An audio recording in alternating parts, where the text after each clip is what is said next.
hundredths of a percentage point. The S&P 500 gained almost 4/10. The Nasdaq finished ahead 8/10.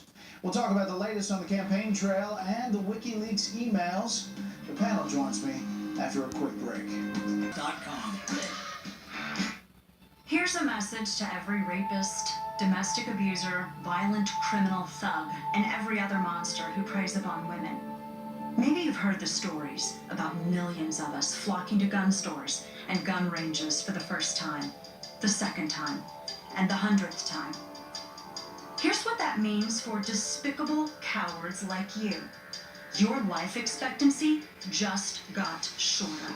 Because there's a very good chance your next target will be armed, trained, and ready to exercise her right to choose her life over yours. This is what real empowerment looks like.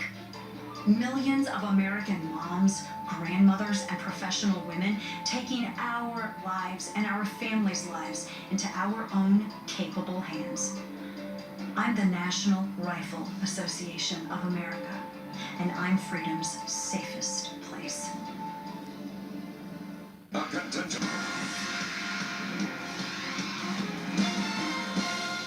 We've just learned she tried to get $12 million from the King of Morocco for an appearance.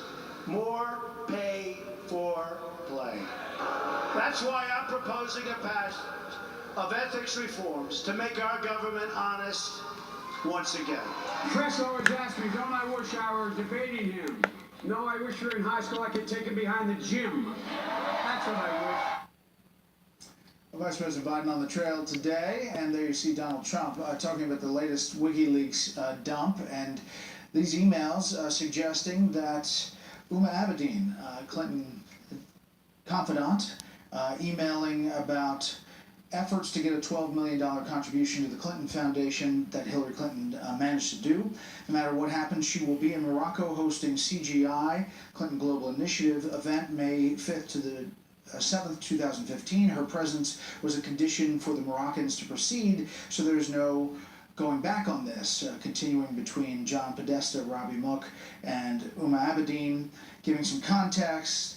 The Moroccans agreed to host the meeting with her participation. If she was not a part of it, the meeting was a non-starter, and it goes into the king personally committing approximately $12 million for both the endowment and to support the meeting.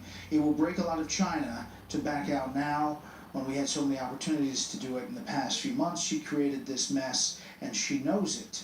Abedin writes. Now, the Clinton campaign, not going into details on all of these, but they point out that this is after she left the State Department, and they want to make that clear, which is clear, but there are many other emails showing Clinton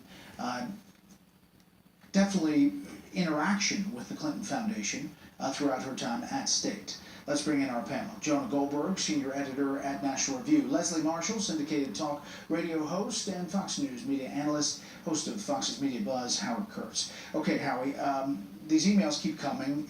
We keep on digging into them, some of them more interesting than others. This, I think, is the worst one because so many of the other hacked emails involve what people around Hillary Clinton are saying, the internal sniping and all that. Here you have Huma Abedin saying Hillary created the mess. It's about Hillary Clinton herself. And yes, she left the State Department, but she was still widely considered to be a very likely Democratic nominee. Everybody knew that. And I think when we saw Chris Wallace at the debate ask Hillary Clinton about conflicts at the Clinton Foundation, and when she tried to deflect that by talking about the great humanitarian works of the family foundation, we see that this is an area of vulnerability for her that she doesn't really have a strong answer to, except to talk about Russian hackers and the works, admittedly the good works of the foundation. Leslie. Well, I don't agree. I don't agree that this is the worst WikiLeaks dump, if you will. One, she was not Secretary of State at the time. She did not end up going to Morocco, so I don't know how much China was broken. And I know people might think I'm crazy, but I think that we're more intelligent and not as naive to think that whether it's the Clinton Foundation or other organizations, if somebody says, look, I have this big check, but you guys got to show up at this. This happens. I mean, she was not running at the time. She was not Secretary of State at the time. She did not end up going. It's and then again, I think it is partially politics. I know people may be sick of politics as usual, but if we are so naive to believe that after this election on November 8th, whether here in Washington or throughout our country with every organization, it just comes to a stop if Donald Trump's president as opposed to Hillary Clinton, I think we're delusional. John.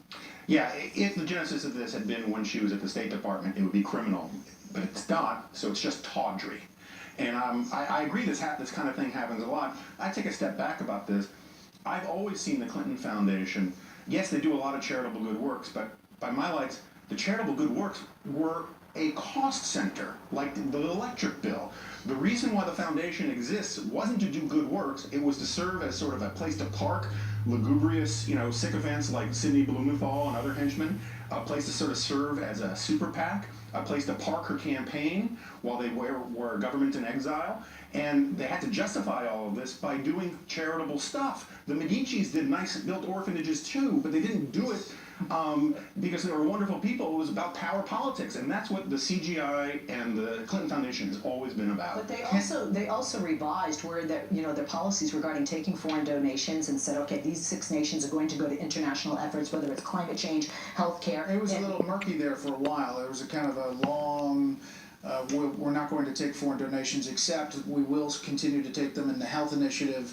So it was a little messy. How much is this breaking through, Howie? I mean, how much is any of this breaking through? I think to a very limited degree, and for 2 reasons. One is it tends to be complicated stuff. It's hard to explain even when you're set up in a sentence what was wrong. You got to know the context, you got to know who the aides are, which country. And the second reason is that Donald Trump continues to dominate the news coverage. And if we weren't talking about his female accusers and the answer that he gave at the debate to Chris Wallace about not necessarily accepting the outcome, then the Clinton Foundation, the emails and all this would be getting a lot more oxygen. I mean, there's other parts of it, and they're finding more classified emails in the exchanges. There are concerns about a special ops mission that was in some of these emails, and it seems to some that the FBI, decided this was it. We're not going to go any further down this road. What about this video that shows her talking about cybersecurity and the importance of it to State Department employees? The problem is it establishes that she's a complete hypocrite about a lot of these things. It establishes a lot of things that we already knew, that she knew that she wasn't supposed to have this email, that wasn't done for her convenience. Every single factual assertion that she made in her first UN press conference has been proven in the mainstream media, the supposedly pro-Hillary mainstream media, to be a demonstrable lie.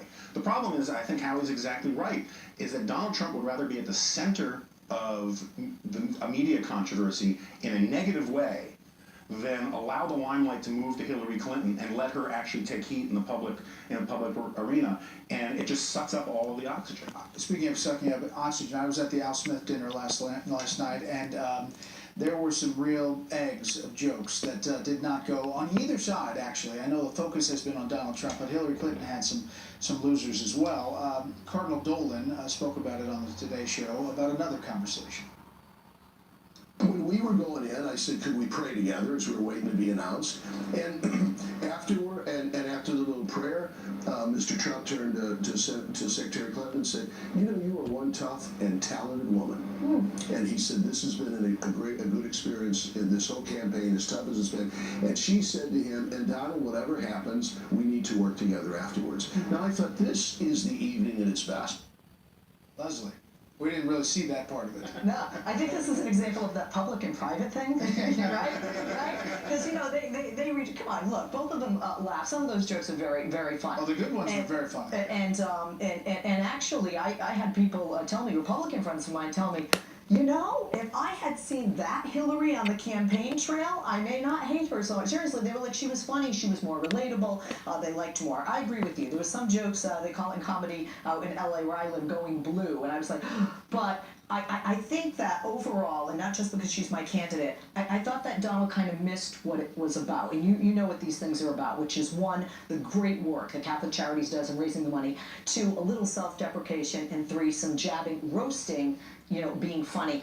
Not a campaign, not a debate, not a time to be attacking, and not a time to mention Catholicism in a negative light. Yeah, I mean, had he ended on the Melania speech joke, he had the whole crowd. If he dropped the mic and said, raise money for Catholic kids or kids in New York, it would have been fun. I think we can all agree at this table that going to a Catholic charity dinner and getting booed is not a good thing less than 3 weeks out. But at the same time, if this is being so overplayed, I don't think it's going to move 10 votes. I know the media are kind of obsessed with it, how badly Trump did. It's the classic example when a candidate is struggling, then everything, and Trump clearly with the self-inflicted wound of the debate and the polls slipping, everything becomes a metaphor for how badly the candidate is doing. The plane is stuck in the mud, just like the campaign. And that's what I think happened here at the House Senate debate. Yeah, we'll see. Yeah. Next up, Friday lightning round.